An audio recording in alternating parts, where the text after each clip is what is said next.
본 방송에서 제공하는 투자 정보는 투자 판단에 대한 조언입니다. 방송에서 제공하는 주식의 가치, 가격 상승 및 하락에 대해서는 방송사에서 보장하지 않습니다. 실시간 정보 브리핑입니다. 첫 번째 뉴스입니다. 삼성전자가 대역폭과 용량, 소비 전력 등 HBM 핵심 성능을 크게 개선한 6세대 HBM 컨셉을 처음으로 공개했습니다. 내년 HBM4 출시를 목표로 하는 삼성이 4세대 기술을 바탕으로 현재 세계 HBM 시장 1위인 SK하이닉스의 아성을 무너뜨릴 수 있을지 업계 관심이 집중되고 있습니다. 두 번째 뉴스입니다. 미국 달 탐사선 오디세우스가 민간 최초로 달 착륙에 성공하며 역사에 이름을 새겼습니다. 이로써 미국은 아폴로 17호 이후 반세기 만에 다시 달에 착륙하는 쾌거를 이뤘습니다. 정부가 이날부터 의사 집단 행동이 종료되는 시점까지 비대면 진료를 전면 허용한다고 밝혔습니다. 박민수 복지부 제2차관은 의사 집단 행동으로 인해 국민의 건강과 생명에 대한 피해 우려가 커짐에 따라 23일 오전 8시에 기해 보건의료 재난 경보 단계를 경계에서 심각으로 격상했다고 밝혔습니다.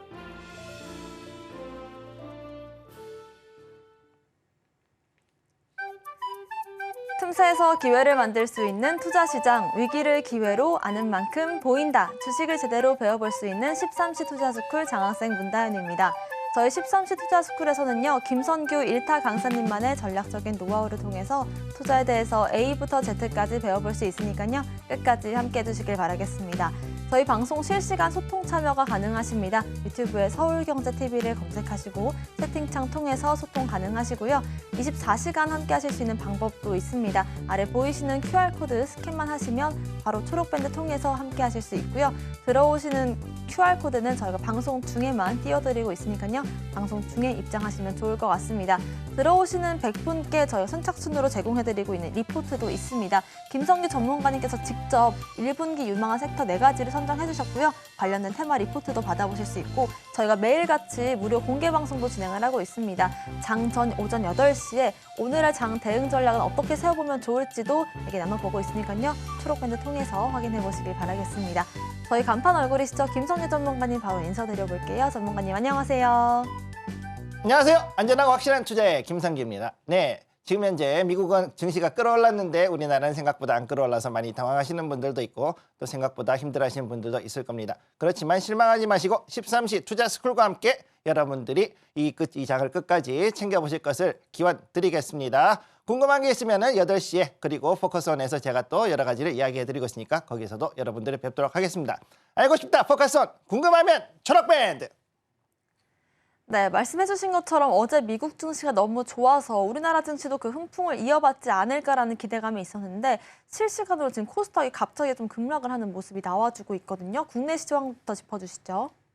네, 지금부터 국내 시장 한번 보겠습니다. 자, 코스피 아까까지만 해도 방금까지만 해도 좋았는데 코스닥이 좀 떨어지는 약간 이제 갑자기 파란불이 나오니까 조금 당황하실 수도 있다. 이렇게 말씀드릴 수 있고요. 코스피 지금 현재 7.79포인트 상승했죠. 아침에 굉장히 그래도 한 13포인트 이상 올라갔던 그 자리에서 지금 쭉 떨어져서 2672포인트에서 지금 상승세 유지하고 있습니다. 코스닥은 현재 1.02%포인트 빠져가지고 포인트 빠져서 869.09, 즉 870선이 다시금 조금 무너지고 있는 이런 모습을 보여주고 있는데요.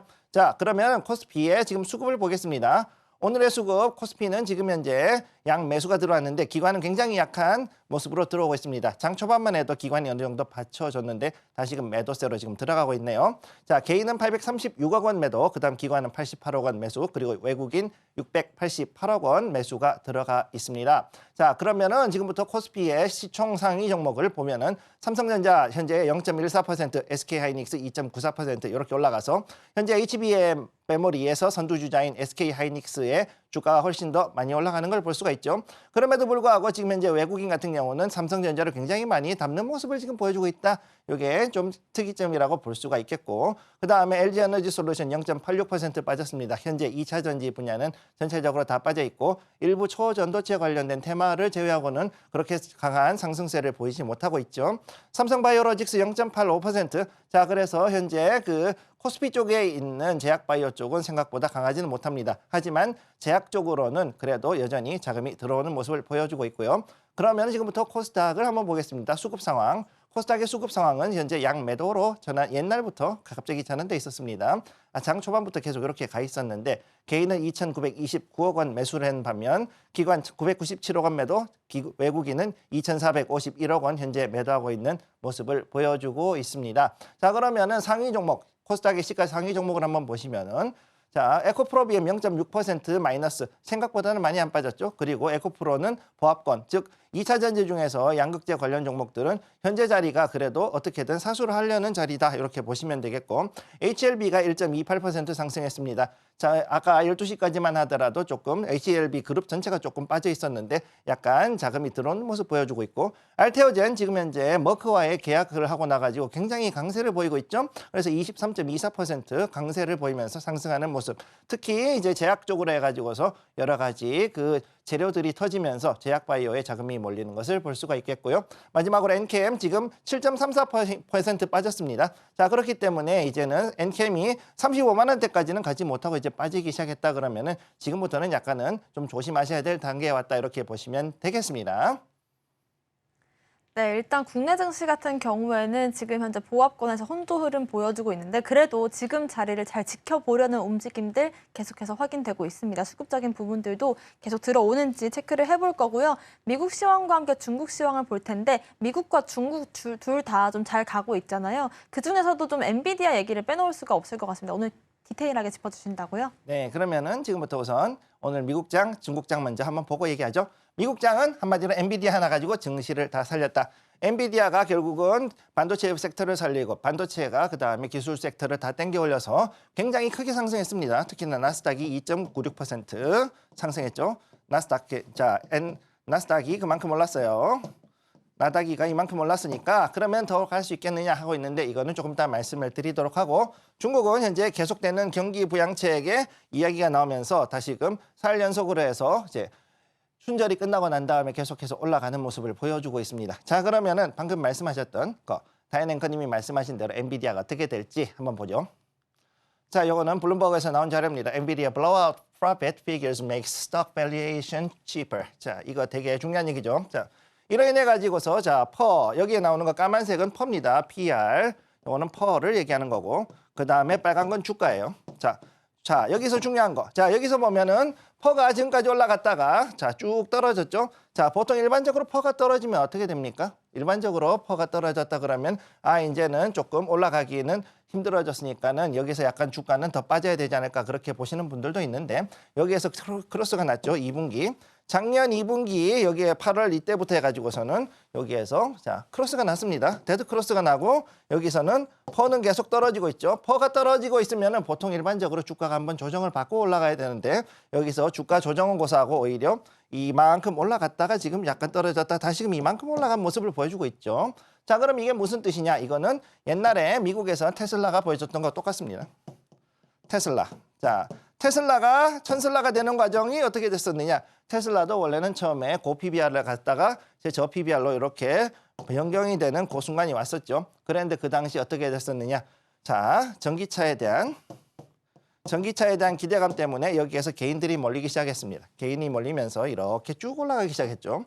그래가지고서는 결국은 주당 1,000달러가 넘어가고 그 다음에 1,200달러 근처까지 갔을 때 어떻게 됐냐? 1대3으로 스플릿. 자, 액면 분할을 하는 그런 일이 이제 벌어지기 시작했었죠. 자, 그렇기 때문에 현재 상황에서 엔비디아는 정말로 이것이 고점이냐 아니냐 논한다 그랬을 때는 개인적으로는 이제는 그때와 똑같은 모습으로 움직인다 그랬을 때 조금 더 끌어오르더라도 상관은 없겠지만 올라갔을 때 그 다음에 언제든지 이 버블이 버스트업, 즉 터질 수 있다는 것을 여러분 기억을 해두시고 지금부터는 우리나라도 역시 거기에 맞춰서 반도체 관련된 부분들에 대해서는 다시금 한번 점검을 해보고 투자할 것을 권해드리겠습니다. 자, 이걸 먼저 이야기하고 시작을 하도록 하죠. 다음으로 자, 여기에 미국장 시황 다우존스 현재 이렇게 엔비디아가 하나 다 땡겨 올렸죠. 모든 지수가 다 올라갔습니다. 그래서 여기도 1.16% 올라갔고, 그리고 나스닥이 올라갔는데 이게 전 고점을 넘어갔으면 좋은데 넘지를 못했죠. 여기 잘 보시면 전 고점이 16,300인데 지금 16,041까지만 왔습니다. 자, 그러면 여기에서 이만큼 올라갔을 때 더 올라가주면 좋았을 뻔했지만 올라가지 못했다. 그러면 요게 지금 여기에 딱 걸려 있어요. 전에 요 자리에 딱 걸려 있어요. 그러면 요게 오늘 하루 더 올라가주면 좋겠지만 만약 못 올라갔다. 그러면은 지금부터는 여기는 모두가 알고 있는 고점이 되는 거죠. 자, 그래서 엔비디아는 어떻게 돼 있냐? 이렇게 갔다가 이렇게 해서 지금 현재 나스닥은 여기에 쌍봉 고점에 와 있기 때문에 이 자리는 굉장히 위험한 자리다. 크리티컬하다라는 거를 이전부터는 말씀드렸지만 오늘 특히 더 강조드리겠습니다.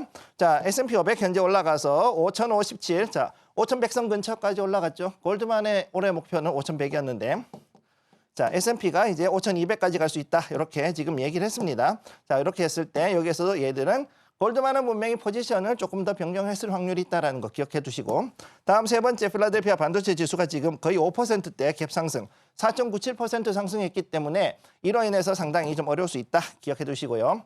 자, 오늘 일단 금요일이기 때문에 특별히 볼 건 없습니다. 특히 이제 워너브러스 디스커버리 요거가 이제 실적 발표 장전 발표만 있습니다. 그래서 특별히 볼 거는 저거 하나밖에 없어요. 자, 그다음 개인들도 역시 봤을 때 지금 현재는 자, 워너브러스 정도, 그 다음에 코카콜라 유럽 쪽의 유럽 파트너 이 정도가 지금 볼만하고 그 다음 나머지는 특별히 볼만한 종목들은 그렇게 많지가 않다 이렇게 말씀드리겠습니다. 마지막 자 중국 증시 4일 연속으로 해서 어떻게든 정부가 부양을 하려고 그런다. 그래서 샹하이하고深圳은 지금 현재 계속 올라가고 있는 모습 보여주고 있고 그 다음에 여기에 홍콩 증시도 다시 이제 올라가고 있는데 여기서 요 위에 있는 저기에 요 자리 여기 저항대가 있는데 요 저항대를 어떻게 넘어가는지 다음 주에 넘어갈 수 있는지를 잘 지켜볼 필요가 있고요. 여기에서 지금 저가 매수세는 강하게 오고 있습니다. 마지막으로 대만의 가건지수 지금 이렇게 해가지고 엔비디아 덕에 올라갔는데 이제 이것이 과연 더 올라갈 수 있을까 지켜볼 필요가 있겠습니다. 네, 일단 미국 증시에서 가장 궁금해하실 부분들은 향후 엔비디아 주가 방향성이 어떻게 잡힐 것인가라는 부분들일 텐데요. 전일 사례로서 테슬라가 1000슬러 갔던 때와 비교를 해보면 추가적인 주가 상승은 있을 수 있겠지만 향후에 버블이 터졌을 때 대비해서 옥석 가리기 작업이 필요하다는 점 참고를 해보시면 좋을 것 같습니다. 이렇게 국내 시황뿐만 아니라 해외 시황까지도 분석 필요하신 분들은요. 아래 보이시는 QR코드를 스캔만 하시면 바로 초록밴드 통해서 확인 가능하시고요. 저희가 장 전에 매일 오전 8시에 모여서 이렇게 공개 방송도 진행을 하고 있습니다. 여러분들께서 질문도 주시면 저희가 실시간으로 공개 방송하고 있으니까요. 들어오셔서 확인해 보시면 좋을 것 같습니다. 저희와 함께 하실 수 있는 방법 화면으로 정리해 보겠습니다.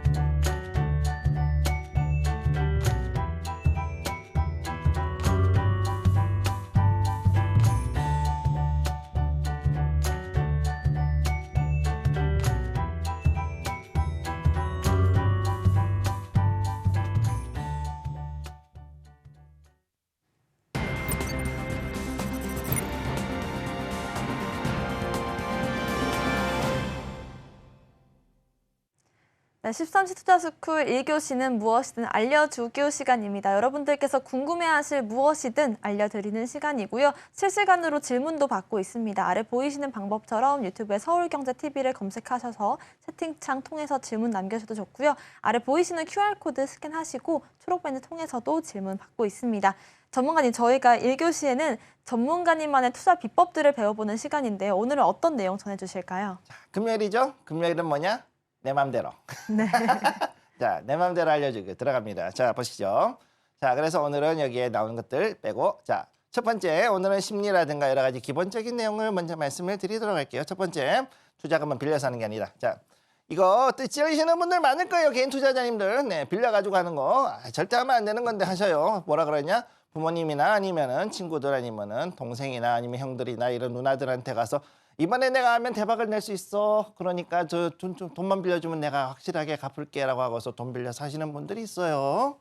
아니면은 어떻게 하느냐? 은행 가가지고서는 신용 대출 해가지고 신용 대출 뭐 이런 거 받는 분들도 있고 또 어떤 분들은 해가지고 하다 보면은 뭐 여러 가지 담보 대출이나 담보나 사업자 대출 이런 거 하시는 분들도 있어요.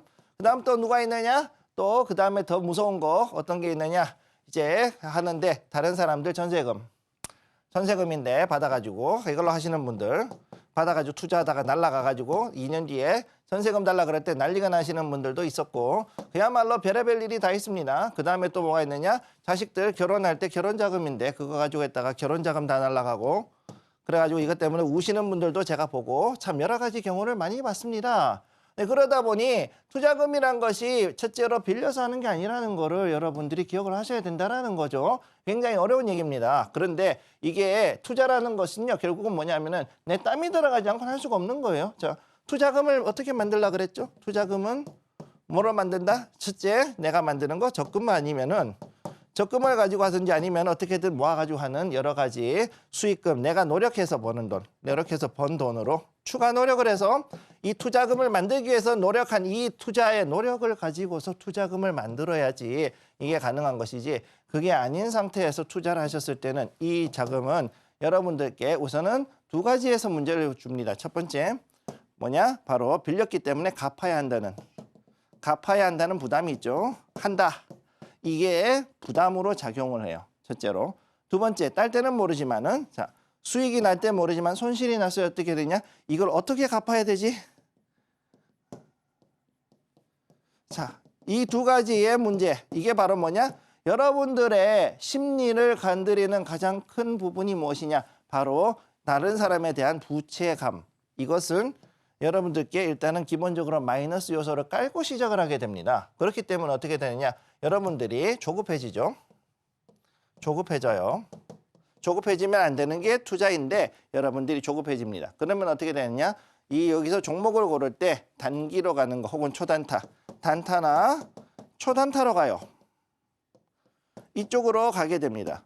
그리고 아무것도 모르는 상태에서 정말로 위험하게 파생 상품, 즉 선물이나 옵션으로 가시는 분도 있어요. 또 바로 이게 정말로 참 어려운 건데, 선물이나 옵션으로 바로 가시는 분들도 있어요. 참 이런 분들 보면 어떻게 찾아가는지 참 대단한데, 이렇게 가가지고선 했을 때 잃어먹으면 정말로 큰일이 납니다. 왜? 파생 상품은 들고 있으면은 큰일 나는 종목이기 때문이죠. 자, 첫 번째, 자, 파생에 대한 얘기를 먼저 하자면은, 자, 선물 옵션은 어떻게 되느냐? 얘는 자, 제한 기간이 있어요. 제한 기간.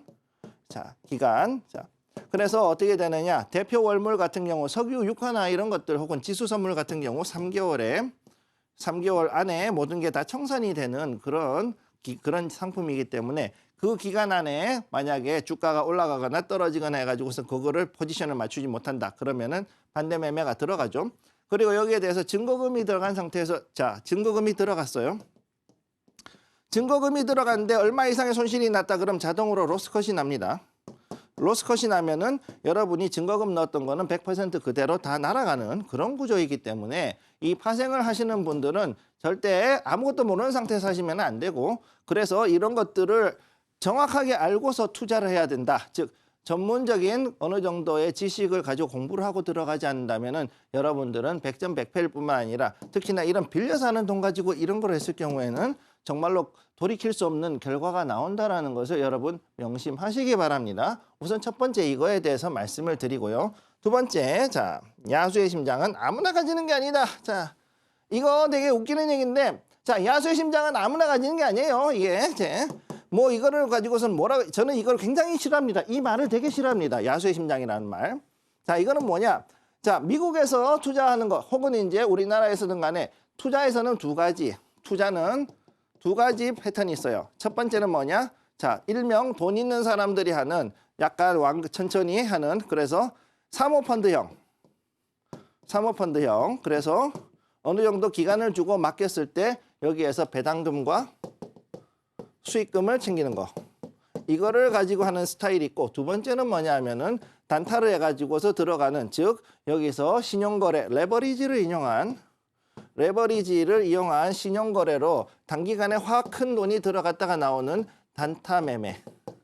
이거가 두 개가 되는 거죠. 자, 여러분들은 지금까지 해가지고 수많은 사람들이 이 단타 매매를 위주로 해가지고 얘기를 해왔다는 걸 알 수가 있을 겁니다. 그런데 여러분, 돈이 정말로 어느 정도 있고 그 다음에 대략 최소한 5억 원 이상을 이상 투자 자금이 생겼을 때는 여러분들이 깨닫게 되는 게 있습니다. 뭐냐? 정말로 투자할 때가 그렇게 마땅치가 않다. 작은 돈도 그렇지만은 적당한 크기의 투자금도 생각보다는 투자할 곳이 많지가 않다는 걸 여러분들이 알게 되는 거죠. 그러니까 여기에서 고이자를 주는, 자, 고이자는 고위험이다. 즉 하이리스크 하이리턴인 이런 상품들을 찾게 되는 게, 그게 뭐냐 하면은 바로, 자, 회사채 중에서 서브프라임, 서브프라임으로 된 거. 이런 거라든가 아니면은 여기에서 아까 말씀드렸던 파생 결합형 상품 그런 것들에 여러분들이 주목을 하게 된다는 거죠. 그러면 어떻게 되느냐? 이것도 터지는 겁니다. 그래서 여러분들이 이걸 가지고서는 하는데 또 다른 단타를 할 때도 뭐 미수와 신용을 쓰는 그런 걸 가지고서 갔을 때는 잘못하면은 여러분들은 큰 손실이 날 수가 있어요. 야수의 심장이라는 거는 결론은 뭐냐면은 내가 이거에 대해서 정말로 확신이 있을 때 그래서 거기에 대해 가지고 모든 것을 걸어서 충분히 할 수 있겠다. 그리고 더 중요한 거 여기에 대해 가지고 실패하더라도 그 손실을 내가 감당하겠다라는 그 마인드가 있어야 야수의 심장을 운운할 수 있는 거지. 이게 그냥 이게 될 것 같아라는 생각이 들고서 그냥 들어가서 해결할 게 아니다라는 거. 이거를 여러분 기억을 해 두시기 바랍니다. 다음으로 넘어가죠. 자, 그래서 세 번째 일반 투자자에게는 저는 뭐냐? 거북이의 투지가 필요하다. 자, 일반 투자자에게 필요한 것은 무엇이다? 바로 거북이의 투지다. 네. 거북이는 천천히 갑니다. 천천히 가죠. 그런데 뭐가 있느냐? 등껍질이 엄청나게 단단하죠? 그러니까 손실이 적어요. 피해가 적다. 피해가 적다. 그렇기 때문에 일반 투자자는 거북이같이 한 걸음 한 걸음 매일매일 조금씩 걸어가 가지고서 쌓아 올리는 그런 매매를 통해 가지고서 수익을 얻는 것이 가장 중요하지 이게 그 사자같이 덤벼가지고 하면 안 됩니다. 자, 웃긴 얘기 하나 해드리자면은 사자가 거북이 먹으려고 그러다 이빨 부러지는 수가 있다는 거 여러분 기억하시기 바랍니다. 자, 그렇기 때문에 일반 투자자는 어떻게 해야 되느냐? 거북이의 투지를 가지고 피해를 최소화할 수 있으면서 그러면서도 견고하고 견실한 운용을 배워가면서 가야 된다는 걸 말씀을 드리죠. 자, 그리고 수익은 노력의 산물이라는 것을 이제 인정을 하셔야 돼요. 그리고 중요한 거. 수익이 어떻게 됐든 내가 뭐 갑자기 해가지고서 단기성으로 도박을 해서 하든지 간에 아니면은 이렇게 쌓아올리든 간에 모든 것은 노력의 산물이고 내가 그만큼 뭔가를 걸었기 때문에 자, 걸었다라고 하니까 도박 같지만은 어떤 것에 대해 가지고서는 내가 논리적 사고를 걸고서 이만큼의 손실에 대한 책임을 지겠다. 책임을 진다라는 태도로 갔을 때 즉 요거는 투자는 책임감 없이는 절대 할 수가 없는 거라는 걸 여러분들이 기억을 해 두시기 바랍니다. 자, 여기에서 또 궁금한 게 있다. 궁금하면 초록 밴드. 네, 금요일은 전문가님께서 해주고 싶은 이야기들을 좀 풀어주시는 시간인데요. 개인들은 좀 거북이 같은 자세로 시장을 대응해야 된다라는 말씀이 인상적이었지만요, 전문가님. 일단은 시장이 워낙에 좀 빠르게 돌아가다 보니까 이 빠르게 변하는 테마들을 다 따라잡으려면 이 토끼 같은 좀 자세를 취해야 될 것 같다라는 생각이 들거든요. 네. 이런 부분들은 어떻게 생각하실까요? 제가 그래서 이게 두 가지를 말씀을 드린 거거든요. 왜냐하면은 개인 투자자들이 자신의 가지고 있는 욕심하고 그다음에 이성을 정확하게 둘 다 케어를 할 수가 없어요. 정확히 얘기하면은. 그렇기 때문에 저는 어떻게 했느냐? 계좌를 2개를 만들었지 않습니까? 그래서 단타를 할 수 있는, 즉 테마주를 따라갈 수 있는 계좌 하나, 그다음에 장투를 할 수 있는 계좌 하나 이렇게 아주 2개를 만들어 가지고 여러분들이 작게 손실을 보고 그다음에 길게 이익을 보는 그런 식의 스타일로 투자를 하실 것을 권해드리고 있는 거거든요. 그래서 2가지 계좌가 있을 때 2개를 다 단타로 운영을 하신다 그러면 여러분은 100% 망합니다. 그러니까 그 부분을 잘 기억하시고 여기에서 반드시 욕심은 욕심대로 조금만 부리고 그리고 여러분이 시간을 들이면서 어느 정도 잘 갈 수 있는 그런 투자를 하실 것을 권해드립니다. 사실 빠르고 안정적인 수익이라는 말 자체가 가능하려면 단타 전략과 우리가 중장기 전략을 같이 가져가야 되지 않을까라는 생각이 드는데 그 비법으로서 계좌를 2가지로 나눠서 저희가 운용을 하고 있거든요. 그 비법들도 역시나 아래 보이시는 QR코드 스캔하시면 자세한 전략들 함께 세워보실 수 있다는 점도 말씀을 드리겠습니다. 자, 이제는 섹터에 대한 강의를 들어보는 시간인데요. 오늘은 어떤 섹터 배워볼까요? 자, 그러면 오늘의 섹터. 자, 오늘은 국내 섹터로 들어갑니다. 한번 보시죠. 자, 국내 섹터 5G와 6G 장비. 자, 우리가 그동안 조금 소홀히 했지만 그럼에도 불구하고 상당히 괜찮은 거. 그리고 또 앞으로 AI가 결합됐을 때 뭐가 어떻게 변할지 모르는 시장 중에 하나가 바로 이 5G, 6G 장비죠. 자, 한번 보도록 하겠습니다. 자, 지금부터 한번 보도록 하죠. 첫 번째, 핸드폰이 생긴 뒤에 무선 통신의 상이 도래했다. 자, 우리 그 응답하라 1984, 뭐 88 이런 거 보면은 거기에 나오는 게 있죠. 자, 뭐다? 그랜저의 벽돌폰. 자, 그랜저의 벽돌폰 이것만 있더라도 전부 다 우아하던 시절이 있었죠. 네, 그때만 하더라도 이 무선 통신이 그렇게 발달하지 않았을 때 이런 것이 있었는데 그때 이후에 우리나라가 1G, 2G의 세상으로 갔을 때 이제 무선 통신의 시대가 도래합니다. 그리고 어떻게 됐냐? 시티폰이라 불렀던 거는 망했죠. 자, 시티폰이 망하고 이제 그야말로 핸드폰이 사람들한테 보급이 되기 시작합니다. 그래서 그때만 하더라도 스카이라든가 뭐 SK에서 나온 거 아니면은 뭐 애니콜이라든가 그야말로 추억의 이름이죠. 그런 1G, 2G 핸드폰들이 나왔던 시절이에요. 자, 그랬는데 거기에서 어떻게 됐느냐? 사람들의 욕심이 더 커졌습니다. 컴퓨터를 무선으로 쓰고 싶다. 그래서 선 없는 통신이 나오게 됐다. 그래서 인터넷의 수요가 증대하게 된 거죠. 자, 그런데 여기에서 이것을 이루어준 사람이 누구냐? 바로 우리의 고 스티브 잡스 형님께서 잡스 형이 이걸 해줬어. 그래가지고 선 없는 통신으로 했을 때 뭐가 됐느냐? 우리가 자 여기에 핸드폰이 있으면은 옛날에는 전부 다 자 숫자를 누르고 그냥 그 화면은 그냥 화면으로만 있었던 시절에 이제는 화면이 터치가 됐잖아요. 터치 화면이 나오고 이게 잡스 형이 뭔가를 만들어냈다. 즉 아이폰을 만들어내면서부터 세상이 갑자기 뒤집어지기 시작합니다. 선 없는 통신과 그 다음에 거기에 대한 와이파이 인터넷의 수요가 갑작스럽게 늘어나는 그런 일이 벌어지죠. 이때만 어때가 어떻게 되느냐? 보통 3G라 그러죠. 우리가 보통 3G의 수요가 증가한다. 그러고 난 다음에 어떻게 되느냐? 그 다음에는 와이파이 통신의 사용처가 확대가 되고 그래서 우리가 보통 얘기하는 4G 혹은 LTE 예. 자, 요거 이제 다 기억이 여기까지 이제부터 여러분이 기억이 나실 거예요. 4G와 LTE 이거까지 하면은 요거 지금은 조금 아직도 쓰고 있으니까 자, 여기까지 생각이 나실 겁니다. 자, 그래서 와이파이 통신의 사용처가 더욱더 이제 확대가 되고 그리고 이제 사람들이 자, 노트북 이제 맥북 에어가 나오면서 맥북 에어. 자, 여기서 중요한 거 이 모든 거에서 하드웨어적인 가장 큰 공신은 누구냐? 스티브 잡스라고 보셔야 되고요. 그다음에 여기에 대해서 또 다른 거. 자, 소프트웨어적으로 누가 가장 했느냐? 퀄컴이 가장 했습니다. 퀄컴하고 브로드컴. 퀄컴 QCOM 퀄컴하고 에브고.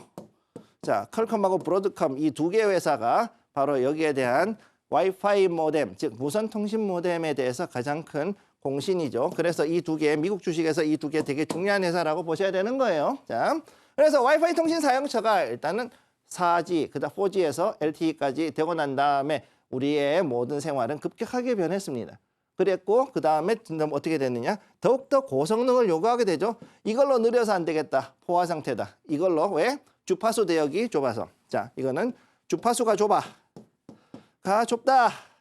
그래서 어떻게 됐느냐? 추가로 주파수 대역에 대해 가지고 경매를 했음에도 불구하고 그 용량을 커버를 못하는 일이 벌어지죠. 대한민국 같은 경우.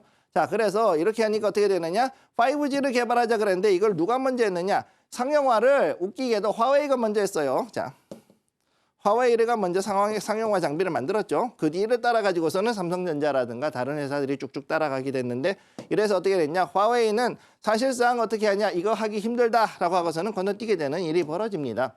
가장 큰 문제가 뭐냐면은 주파수 대역의 문제. 그다음 두 번째는 뭐냐면은 가격. 이 두 가지인데 요거는 조금 이따가 다음 슬라이드에서 말씀을 드리죠. 그래 놓고 어떻게 되느냐? 그 다음에는 이거 말고 사실은 5G 가지고서도 사실은 커버가 안 돼. 그러니 6G로 가자. 라고 해서 지금 이제 6G로 가려는 움직임이 오히려 더 커지고 있다. 이렇게 보시면 되겠습니다. 자, 그러면은 여기에 대한 이슈를 지금부터 얘기를 하도록 하죠. 제가 이전에 통신회사도 다녔었기 때문에 이 부분도 좀 얘기를 할 수가 있는데, 자, 단계가 높을수록, 자, 지금까지 3G 할 때만 해도 그럭저럭 좀 이용할 만하다 했는데 이게 4G가 되면서부터, 즉 4G LTE가 되면서부터 예. 자, 단계가 높을수록 어떻게 되느냐? 자, 주파수가 높아져요. 주파수가 높아진다. 주파수가 높아지죠. 대역이 높아져요. 자, 주파수의 특징이 뭐냐? 주파수가 고대역으로 올라가면은 얘는 더 많은 데이터는 높아져. 데이터가 높아져요. 데이터는 높아지는 대신에 뭐가 문제가 되느냐? 거리가 짧아집니다. 거리가 짧아집니다. 왜? 자, 요런 주파수가 높은 극초단파 혹은 이런 걸로 올라가게 되면은 이걸 뭐라 그러느냐? 이런 단파 대역은 에너지는 이제 이만큼 데이터를 많이 이제 넣을 수 있는 그런 부분은 있지만 그럼에도 불구하고 자, 거리에서는 힘이 약해져요. 그렇기 때문에 여기에서 결국은 더 촘촘한 기지국이 필요하다. 기지국이 필요하다. 자, 그래서 사물 인터넷은 사실상 장파를 쓰는 게 더 좋지만 이런 핸드폰으로 하는 것들, 요즘은 이제는 거기다 동영상까지 쓰기 때문에 스트리밍까지 하기 위해서는 이런 5G 혹은 그 이상 6G까지 갈 수밖에 없는 상황에 와 있다라고 보는 거죠. 자, 그래서 그 얘기는 뭐냐? 기지국이 늘어나면은 기하급수적으로 투자금이 소요가 된다. 자, 보통 한 이전에 있던 거에 비해서 4배 정도, 대략 한 4배 정도의 그 기지국 설치 비용이 들어가는 거죠. 장비도 새 거기도 하지만은 그만큼 더 촘촘히 박아야 되니까. 그런데 4G에서 5G로 가니까 3G 할 때하고는 비교도 안 될 만큼 자, 자금이 늘어난다. 투자금이 늘어난다. 이게 문제인 거죠. 자, 그래서 자, 주파수 대역이 높아지면 어떻게 된다? 방금 말씀드렸듯이 기지국도 엄청나게 크게 많이 달아야 된다. 자, 예전에는 자, 한 지역에서 4개만 달았던 3G 기지국이 5G까지 가니까 어떻게 됐냐? 2배, 4배 가지고 4, 4, 16, 16개의 기지국이 달려야 되는 이런 상황이 오는 거죠. 자, 그 비싼 장비를 16개를 거기다가 달아야 된다. 그러면은 이게 뭐가 문제가 될까요? 자, 그러면은 여기서 요걸 4배 하는, 자, 2개짜리 장비가 4개가 됐다. 그러면은 여기에서는 이 4배짜리를 가지고서는 이를 가다가 4개, 그러면은 그만큼 자리를 더 많이 찾아가지고 거기에 있는 건물주님이나 아니면 다른 그 여러 집주인한테 가서 자, 우리가 저기 기지국 장비를 달려 그러는데 좀 봐주시면 안 될까요? 이런 얘기를 해야 될 집들이 갑자기 쭉쭉 늘어난다는 얘기죠. 그럼 어떻게 됐냐? 그 기계만 사서 달아야 되는 게 아니라 거기에다가 우리가 렌트 비용도 줘야 되죠. 그분들이 공짜로 옥상을 주는 건 아니니까. 자, 거기 렌트비까지 들어가니 이 비용이 크게 소요가 된다. 자, 그 다음 3번째. 더 큰 문제가 생겼어요. 자, 주파수 대역을 엄청나게 했어. 자, 그래가지고 얼마 전 세종텔레콤을 비롯해가지고 여러 그 제사 이동통신업자가 주파수 경매를 했었죠. 자, 그러면 주파수를 사면은 뭐가 중요하냐? 주파수를 사면은 중요한 거는 이걸 사가지고서는 충분히 이 경매 가격 대금을 지불한 만큼 대금만큼 우리가 수익을 내야 되잖아요. 수익. 무슨 얘기냐? 이걸 해가지고서는 핸드폰 사업을 하든 사물 인터넷 사업을 하든 자율주행을 하든 아니면은 뭐 여러 가지 이미지 동영상 관련된 것들 하든 뭐 여러 가지 사업을 할 텐데 그걸 할 수가 있기에는 그런 대역은 엄청나게 크게 받은 데 비해 가지고 실제로는 쓸모가 여전히 낮아요. 예. 5G를 하기 위해서 가장 좋은 건 뭐냐면은 자율주행이 돼야 되는데 자율주행 지금 잘 안 되죠.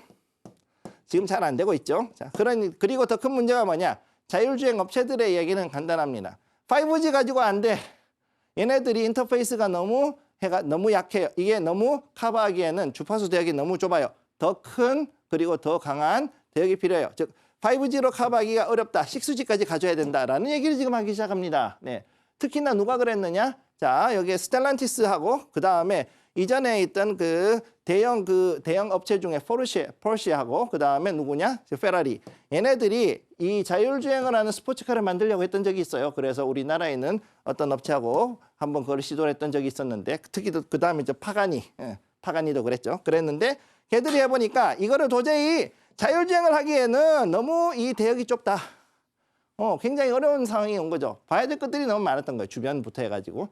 그리고 거기에 관련해가지고 움직일 수 있는 게 힘들었다. 따라서 이 5G, 6G 장비가 올라가게 되면은 앞으로는 자율주행하고 그다음 여기에 되어 있는 스마트 팩토리까지 해가지고 하기 위해서는 반드시 이 5G, 6G는 어떻게든 가야만 한다. 돈은 들고 생각보다 조금 어려울 수 있겠지만 그리고 그 과정에서 투자금은 클 수 있겠지만 그럼에도 불구하고 가야 하는 섹터가 바로 5G, 6G 장비가 되었다. 이렇게 말씀드릴 수가 있겠습니다. 자, 그러면은 이번에 요 관련된 차트 한번 보죠. 자, 2개가 있죠. KT하고 SK텔레콤, LGU+. LGU+는 조금 작지만 그래서 2개가 비슷합니다. KT는 한 10조 조금 넘고 여기가 지금 11조가 넘어요. 시총이. 그래서 요걸 가지고 얘기를 할 건데 자, 보시면은 SK텔레콤의 움직임이 지금 보면 이렇게 올라갔다가 쭉 갔다가 자, 이렇게 해가지고서는 자, 어떻게 되느냐? 하나, 둘, 셋 이런 식으로 해가지고서는 파동이 크게 3번이 나온 걸 볼 수가 있죠. 한 번, 자, 여기 아니고 여기에서 한 번 이렇게 왔고 그 다음 2번째 파동, 그 다음 3번째 파동, 그리고 여기서 4번째 이런 식으로 해가지고 왔단 말이에요. 자, 그러면 여기에 각각이 왔던 시기가 언제냐 하면은 바로 2G, 3G, 4G, 5G, 오케이? 자, 딱 보이시죠? 네. 각각 해가지고서는 그 단계가 가는 데가 딱 보인단 말입니다. 자, 그럼 여기서 이제 5G가 이제 본격적으로 들어가는 시기가 왔습니다. 왜? 코로나 때문에 그동안 못했던 장비에 대한 것들 투자가 이제 곧 있으면 이제 어쩔 수 없이 해야 할 시기가 왔기 때문에 지금부터는 SK텔레콤도 그렇고 KT도 그렇고 어느 정도는 올라갈 수 있는 그런 부분이 있고, 그 다음에 올해나 내년 중에 6G 스탠다드가 나오고 상용화 발표가 되는 그 순간 이제 또 여기는 한 번 더 튀어오를 수 있다. 이걸 기억을 해 두시기 바랍니다. 궁금한 게 있다. 궁금하면 초록밴드. 네, 오늘은 국내 5G와 6G 장비 관련된 종목과 섹터 분석을 들어봤고요. 섹터 관련해서 저희가 테마 리포트도 준비를 해두고 있습니다. 김성규 전문가님께서 직접 섹터에 대한 자세한 분석 담아주신 비법 자료집들이고요. 각각의 섹터에 대한 분석집과 함께 유망한 종목들도 5가지씩 담겨 있으니까요. 아래 보이시는 QR코드 스캔하셔서 확인해보시면 좋을 것 같습니다. 들어오시는 분들께 저희가 테마 리포트 나눠드리고 있다는 점 참고를 드리겠고요. 2교시로 저희는 넘어가겠습니다.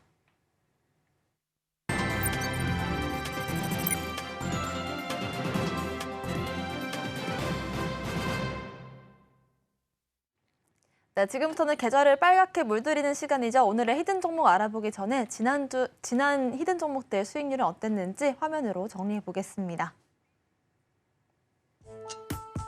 김성규 전문가님의 수익률 탑5입니다. 1월 22일 공략했던 펜트론 20.81% 수익률을 만들어줬고요. 반도체와 2차 전지 검사 장비 관련 종목이었습니다. 1월 3일 공략했던 KLAC 미국 주식이었고요. 24%대 수익률 만들고 있습니다.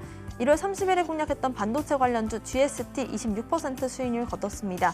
2월 14일에 공략했던 디스플레이 관련주 덕산테크피아가 오늘도 17%가량의 상승을 보여주면서 9거래일 만에 37% 넘는 수익률을 만들었습니다. 대망의 1위는 1월 9일 공략했던 엔캠이었습니다. 2차 전지 전해에 관련된 종목인데요. 한 달 만에 4배 가까운 상승을 만들면서 8만 원대에서 35만 원까지 수익률은 300%를 넘겼습니다.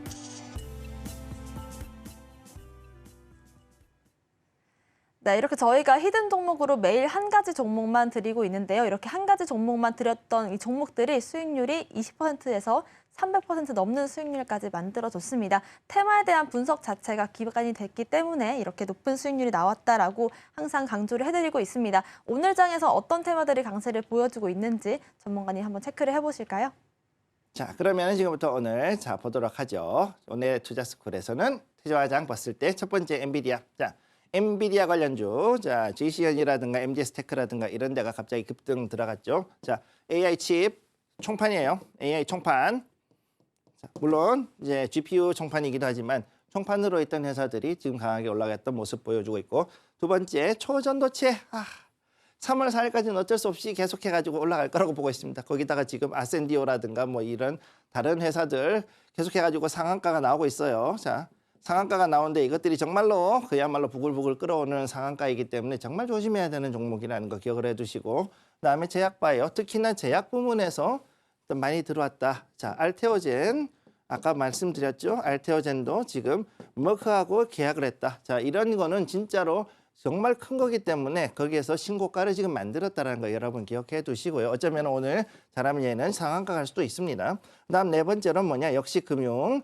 자, 은행하고 그다음에 보험 쪽으로 해가지고서, 그리고 증권사는 약간 약해졌습니다만 아무튼 요 부분으로 자금이 들어온 걸 보실 수가 있어요. 자, 그래서 오늘 봐야 되는 거 아센디오. 자, 얘기하기 싫지만 어쨌든 자, 이 엔터 회사가 왜 이렇게 초전도체 엮였는지 모르겠네. 아무튼 그렇고, 그다음 AD 테크놀로지, 그다음에 메리츠 금융지주 이렇게 세 개를 지금 말씀을 드리도록 하겠습니다. 자, 첫 번째, 자, 아센디오 어제도 상한가인데 오늘도 상한가 이틀 연속 점상을 찍었죠. 점상은 아니군요. 자, 초전도체 사업에 참여한다 이렇게 되는 바람에 상한가로 갔는데 아침에, 자, 여기 보면은 이렇게 여기도 상한가 3일 연속 해가지고 뛰어올랐죠. 아주 위험하기 짝이 없습니다. 아니 이거 도대체 엔터테인먼트 회사가 이게 왜 초전도체 사업에 들어가는지 모르겠지만 아무튼 그렇다고 하니까는 제가 좀 이해하지만 어쨌든 올라간 건 올라간 거니 여러분들 요거는 조심하시라고 제가 지금 말씀을 드리고 있습니다. 자, 다음으로 넘어갈게요. 두 번째입니다. 여기에 진짜인데 AD 테크놀로지. 자, ARM의 네오버스에 현재 참여하고 있다. 여기에 ARM이 뭔가를 하고 있다 그러면은 보통 요거는 어디로 가냐? 아마존.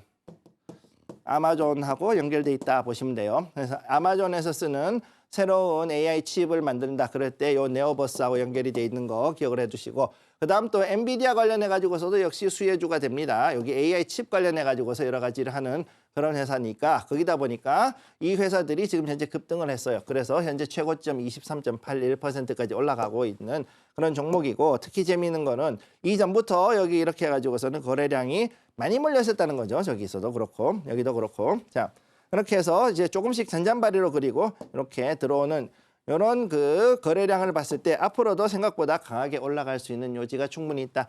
자, 지금 여기에서부터 앞으로 좀 더 강하게 올라갈 수 있죠. 자, 보시면은 완만하게, 자, 완만하지만은 이렇게 올라가는 거를 이렇게 올라가는 상승 곡선을 만들고, 정확히 하면은 이런 채널을 만들고 있다. 즉 추세 자체를 이렇게 만들고 있다는 걸 봤을 때, 여기서 지금 추세가 깨져서 가지고서 위로 더 올라갔다 그러면은 추세가 이런 식으로 이제 바뀌어질 확률이 높다. 이렇게 보시면 되겠습니다. 다음으로 세 번째, 메리츠 금융지주. 금융을 제가 웬만해서 얘기 안 합니다만 얘는 아주 잘 올라가고 있어요. 메리츠. 자, 여기서부터 해가지고서는 상당히 완만하지만 이렇게 올라가고, 그 다음에 여기서부터 자 보시면은 이렇게 해가지고, 자, 보시면은 추세선이 쭉쭉 바뀌죠. 자, 추세가 이렇게 바뀌는 이런 종목들, 요것들이 바로 정석적인, 즉 오소독스라고 부르죠. 정석적인 그런 움직임을 보이고 있고, 호실적에다가 PBR까지 낮아가지고, 그래서 이로 인해 가지고 충분히 앞으로 금융주들 중에서도 상당히 많은 메리트가 있을 것이다 라고 판단을 했기 때문에 여기에 특히나 외국인들이 많이 지금 몰려있는 모습을 볼 수가 있습니다. 이 큰 회사가, 이 큰 그 시총이 큰 회사가 지금 최고점이 자그마치 13.1%까지 올라갔다 그러면요, 지금 더 올라간 것 같아요. 아까 봤을 때. 그럼 이렇게 올라간다 그랬을 때는 이만큼 이 회사는 지금 현재 여기에 대해 가지고 여러 가지 그 가지고 있는 팩터들이 많다. 쉽게 얘기해서 포트가 굉장히 공격적이면서도 또 상당히 논리적인 그런 포트를 가지고 있을 확률이 높다. 이렇게 말씀을 드릴 수가 있겠습니다. 네, 오늘 장에서는 엔비디아 관련주들 부각을 받고 있고요. 초전도체 관련해서는 새로운 섹터에서 한번 연결을 지어볼 수 있다는 점도 참고를 해보시고, 제약바이오와 금융까지도 이렇게 네 가지 테마들이 강세를 보여주고 있는데요. 전문가님, 이 중에서도 좀 더 눈여겨보면 좋을 테마 두 가지만 선정을 또 해주실까요? 지금은 사실은 이제 엔비디아가 굉장히 많이 올라간 상태잖아요. 네. 그리고 여기에서 지금은 그 관련되어 있는 엔비디아 관련 종목 중에서 이제는 어제도 말씀드렸지만 반도체 설계, 그다음에 후공정, 네. 요거에 관련되어 있는 종목들을 우선 먼저 봐야 되는 게 첫 번째가 될 것이고, 그다음 두 번째로 봐야 되는 건 뭐냐면은 여기에 나와 있는 것들 중에서는 제약바이오, 그중에 제약. 네. 제약을 특히나 봐야 됩니다. 지금부터 5월까지 파이프라인을 이제 볼 거예요. 5월까지 파이프라인이 나올 거기 때문에 그 관련되어 있는 여러 재료들이 나온다 그러면은 앞으로 이제 반도체에 몰렸던 자금들이 제약바이오로 턴어라운드를 할 가능성이 높다. 요거를 기억을 해두시기 바랍니다. 네, 앞으로는 반도체 후공정 쪽과 제약 쪽에서는 5월까지 파이프라인이 어떻게 잡히는지 체크를 해보시면 좋을 것 같고요. 일단 이 중에서도 좀 더 유명한 섹터들 궁금하신 분들은 아래 보이시는 QR코드를 스캔만 하시면 저희와 함께 초록밴드 통해서 확인해 보실 수가 있습니다. 오늘의 히든 종목 알아보기 전에요. 지난 히든 종목에서 덕산 테코피아가 오늘도 17% 오르면서 9거래일, 2주 안 되는 시간 동안 37% 수익률을 만들어줬거든요. 전문가님, 어떤 점에서 좀 매력적이라고 느껴서 히든 종목으로 공략했던 건지 한번 짚어주실까요? 자, 일단은 덕산테코피아 한번 보도록 하죠. 지금 현재 8.83%까지 떨어지긴 했지만은 이 종목은 첫째 탄력이 좋아요. 그래서 강하게 밀어붙이는 힘이 굉장히 좋습니다. 그래서 지금 현재는 8.06%지만 아까 급등했을 때 17%가 넘게 올라갔던 점이 있고, 그리고 아까 그 자리에서 현재 이제 차트를 보시게 되면은 여기가 약간 꺾여서 다시금 올라가는 자리. 자, 꺾여서 다시금 올라가는 자리죠. 그래서 이 자리까지 왔다 그러면은 앞으로 여기서 조금 더 디디고 올라갈 수 있는 여지는 있다. 여기에 있던, 그래서 여기에 있는 요 매물대를 넘어가는 것을 잘 지켜보고 있고, 만약 여기를 브레이크스루, 즉 돌파를 했을 때는 오히려 더 들어갈 여지도 있다는 것을 기억을 해두시고요. 자, 그 다음 두 번째로 R서포트를 한번 보도록 하죠. R서포트. 자, 요거 관련해가지고, 여기서 보시면은 이제 지금 4% 넘게 올라가 있는데, R서포트는 지금 올라갔다가 떨어지고서는 조금 걱정하신 분도 있었지만은 보다시피 다시금 반등 들어오는 자리입니다. 그래서 요 자리 같은 경우에는 여기서 다시금 여기서 크로스가 나고 다시 올라간다 그러면 생각보다 더 강하게 올라갈 수가 있고요. 지금 여기는 저점이기 때문에 떨어지더라도 크게 떨어지진 않습니다. 그렇기 때문에 앞으로 좀 더 강하게 올라가고 여기서 좀 더 수익을 볼 수 있다는 걸 기억하시기 바랍니다. 네, 지난주 공략했던 덕산테크피아 37% 수익률 보여주고 있고요. 이번 주 공략주였던 알서포트도 17% 넘는 수익률로 두 가지 모두 앞으로의 상승성 기대를 해보겠습니다. 저희 같은 경우는 히든 종목을 매일 한 가지씩만 나눠드리고 있기 때문에요. 여러분들께서 집중해보시면 좋을 것 같습니다. 오늘의 히든 종목 바로 한번 만나볼게요. 자, 그러면 오늘의 히든 종목 한번 보도록 하겠습니다. 자, 별이 4개, 그 4글자. 자, 반도체와 디스플레이 2개의 섹터의 복합 섹터. 자, 복합 섹터를 가지고 있는 복합 테마 이렇게 보시면 되는 거고요. 요즘은 소부장들이 그냥 단순하게 반도체면 반도체, 디스플레이면 디스플레이 이렇게 하지 않고요. 그동안 먹고 살기 위해 가지고서 엄청난 노력을 한 결과 이런 기업들이 진화를 했어요. 굉장히 진화하고 그다음에 또 단단하게 엮여 있는 걸 볼 수가 있습니다. 그래서 이 회사는 특히나 검사 장비 전문 업체고 여기에 관련돼 가지고서 검사 카드를 주로 만드는 업체다. 자, 이 정도만 해도 여러분들은 아실 거예요. 자, 그리고 후공정 관련주입니다. 그래서 여기에서 앞으로 봤을 때 이 종목은 이제 AGI 칩, 즉 차세대 AI 칩을 만들 때 여기에서 충분히 검사를 하는 장비, 즉 후공정 장비를 만들 관련된 것들을 납품할 관련성이 아주 크고 그다음에 현재 나와 있는 HBM, 특히 삼성전자가 이번에 HBM4를 나왔죠. 4가 나왔을 때 여기에 대해서도 관련주로 뜰 수 있는 종목이 되겠습니다. 자, 이 차트의 주봉을 한번 보시면은 자, 지금 현재 여기에서 쫙 내려왔죠. 자, 작년 7월부터 해가지고 작년에 4월부터 해가지고 2분기부터 쭉 떨어졌다가 여기서 자, 어느 정도 자, 이렇게 채널을 만들고서는 튀어오를 준비를 하고 있다. 그랬을 때 아주 아름다운 자리에 와 있는 겁니다. 최근 들어와 가지고서 이렇게 해가지고서 자, 1월, 2월에 자, 여기에 보면은 이 2분기, 3분기, 4분기 이 자리에서부터 서서히 이제는 거래량이 들어온 걸 볼 수가 있죠. 따라서 이걸로 봤을 때 현재 자리에서는 충분히 우리가 공략할 수 있는 곳이라고 보고 있고 앞으로도 충분히 더 올라갈 수 있는 여지가 있다. 이렇게 보시면 되겠습니다. 궁금한 것이 있다. 궁금하면 초록밴드. 네, 반도체와 디스플레이 관련한 오늘의 히든 종목 자세한 종목명과 공략 종목에 대한 자세한 가격 전략 필요하신 분들은요. 아래 보이시는 QR코드 스캔하시고 확인해 보실 수 있습니다. 오늘의 히든 종목 다시 한번 화면으로 정리해 볼게요.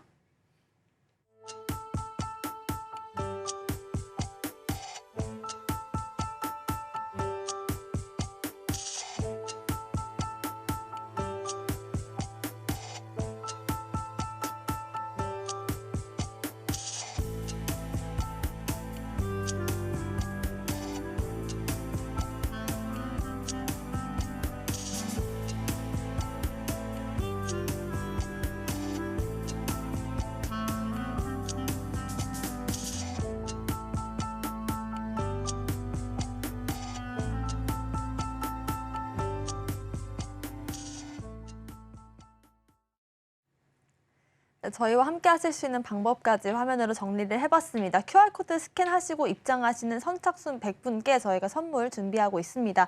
보이시는 것처럼 김성규 전문가님께서 유망한 테마 4가지를 선정을 해서 각각의 섹터에 대한 분석과 함께 유망한 종목들 선정해 주셨거든요.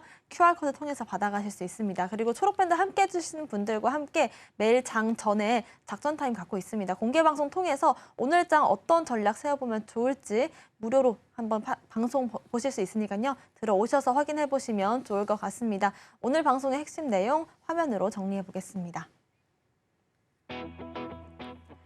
13시 투자스쿨 오늘의 핵심 정리입니다. 오늘 물어보기 시간에서는 5G와 6G 장비 알아봤고요. SK텔레콤 차트 분석해봤습니다.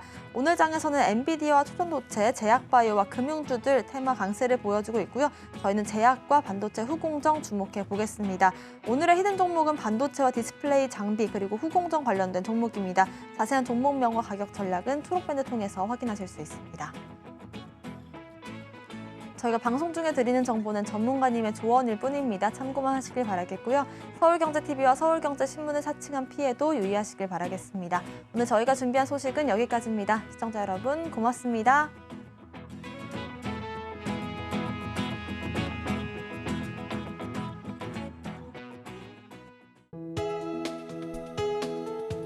본 방송에서 제공하는 투자 정보는 투자 판단에 대한 조언입니다. 방송에서 제공하는 주식의 가치, 가격 상승 및 하락에 대해서는 방송사에서 보장하지 않습니다.